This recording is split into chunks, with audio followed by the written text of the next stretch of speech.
Hello there guys and welcome back to the channel. So we're back again with another Alliance War number 4 in season 22, I believe. I for some reason keep struggling remembering the number of the season. I know it's somewhere in 20s. So it's ASR up against PALO.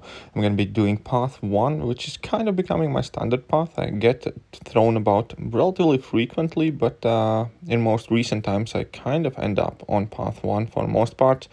And which is good thing, which lets me kind of get more comfortable with some of the fights there. And I think for the first war ever, I actually get to bring in a full-on rank 3 6-star team, which is kind of cool. I do like that. So the first node is Vigorous Assault and Arc Overload, and opponents start with the regen from Arc Overload, so they start the fight unblockable, which is kind of one of the tricky things. And other than that, having Korg here is definitely not the easiest fight. It's quite a harsh placement. I don't know if this is the best node for Korg, but it definitely makes this fight in particular somewhat harder. But luckily Dr. Doom is absolute tank, and if I'm going in with a rank 3 6-star Dr. Doom on medium level boots, I know that even if I do end up messing about, Korg's base damage level isn't that high.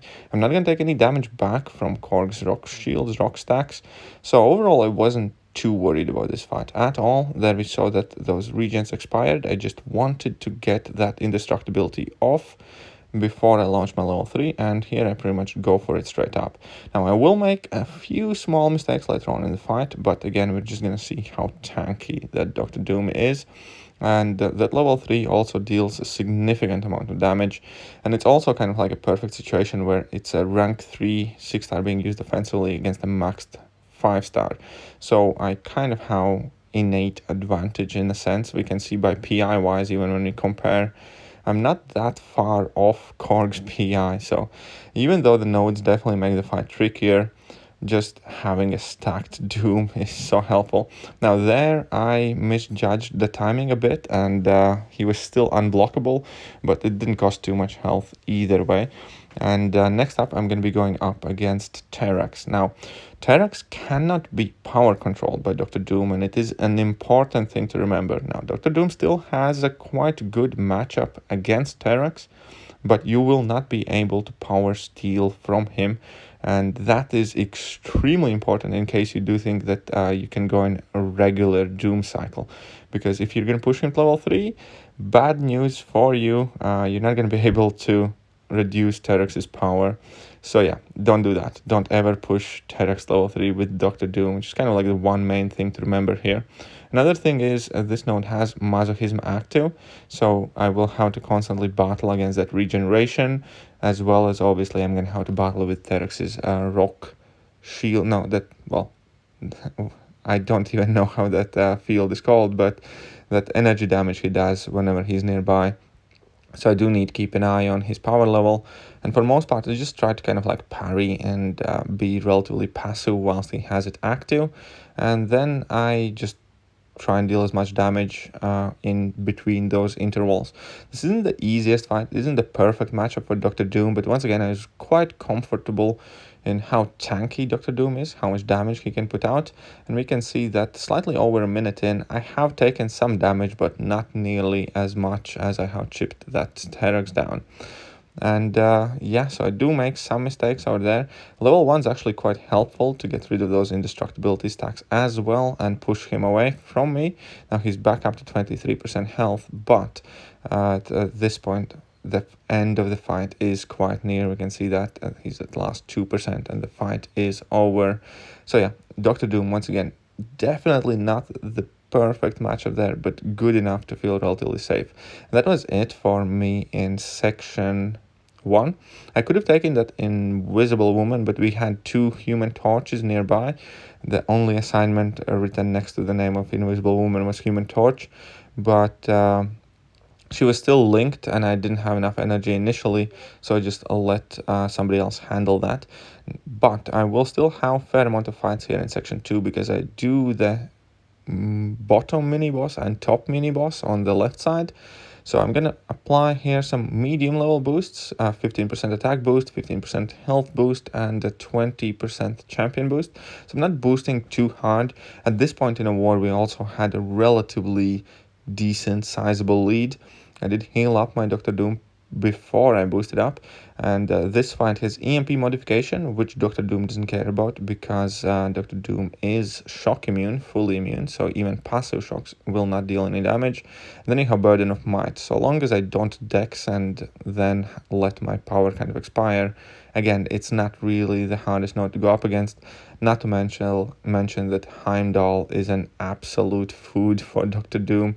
It's pretty kind of ridiculous how good of a matchup Heimdall is for Dr. Doom, because he periodically gains those buffs which feed Mystic Dispersion, and you don't really need to worry about anything Heimdall can throw back at you, and it's just very, very simple, very, very quick fight. We can see that level 3 and the fight is pretty much over, a couple of combos afterwards.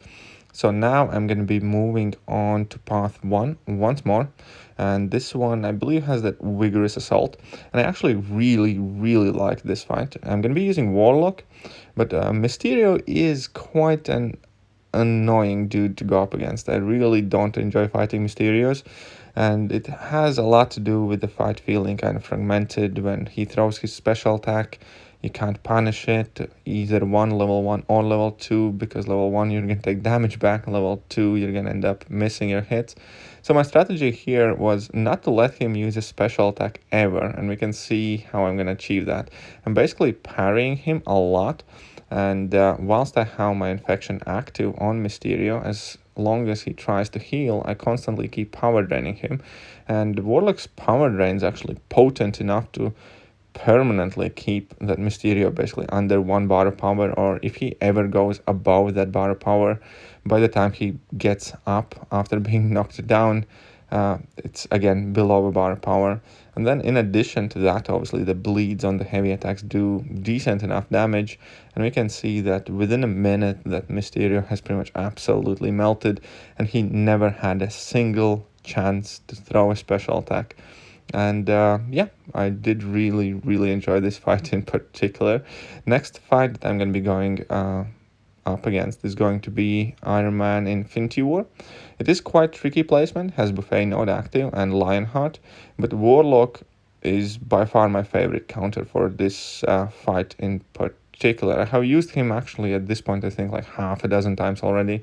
I see Iron Man Infinity War on this node a lot, and every time I see him there, Warlock just works so perfect, so simple, because you shut down the Buffet node extremely easily with the infection, and Warlock also power drains Iron Man Infinity War every time he dashes in, basically when you try to parry that initial medium hit, which cannot really be parried, but Warlock loves that.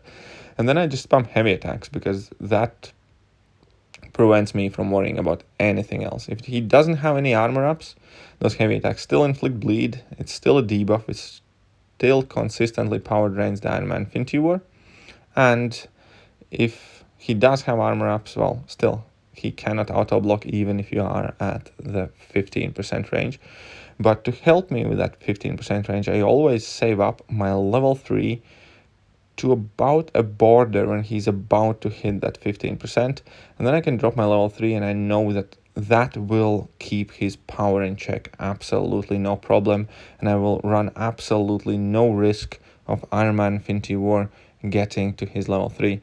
So yeah, I find Warlock to be perfect for this node, Iron Man Infinity War, because yeah, you just counter absolutely everything that Kai can do. I hoped that level 3 would finish the fight, unfortunately it didn't. It did trigger that armor up, but again, you can see that he hardly gained any power there, and now he has no armor ups, 4% health. I just parry, he degens, and down to 3%, parry again, more degen, drop a single heavy attack, and the fight is over. Extremely simple, and what's most important, extremely, extremely safe.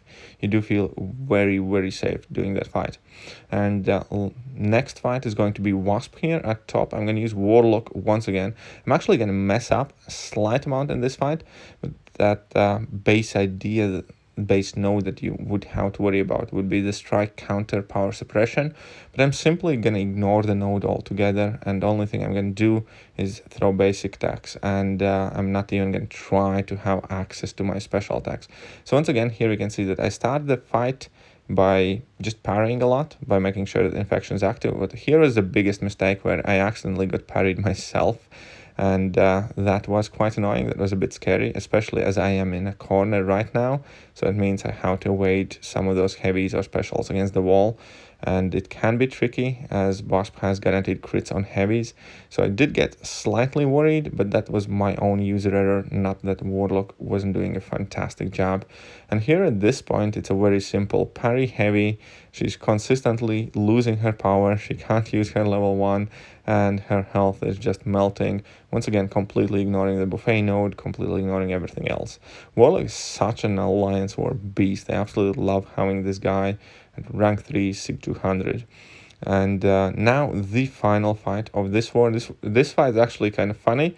Definitely will not play perfect, but I think it's a relatively good, viable strategy for this type of fight using Human Torch. It's going to be a bit cheesy, and the plan here is to take that Man-Thing on Vigorous Assault.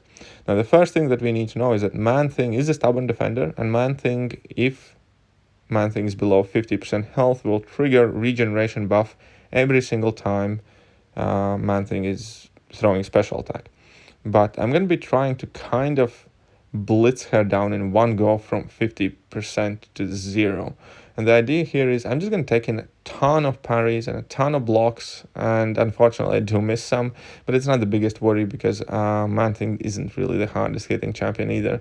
But the point is I just want to have a ton of smolders on me before I start doing anything in this fight.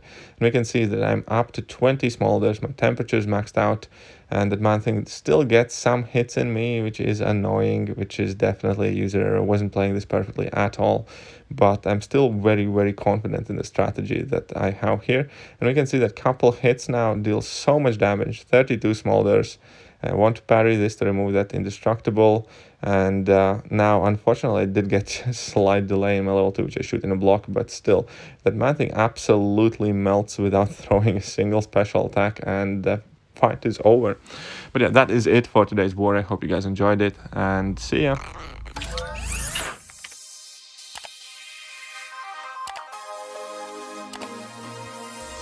Hello there guys, and welcome back to the channel. So we have all the information about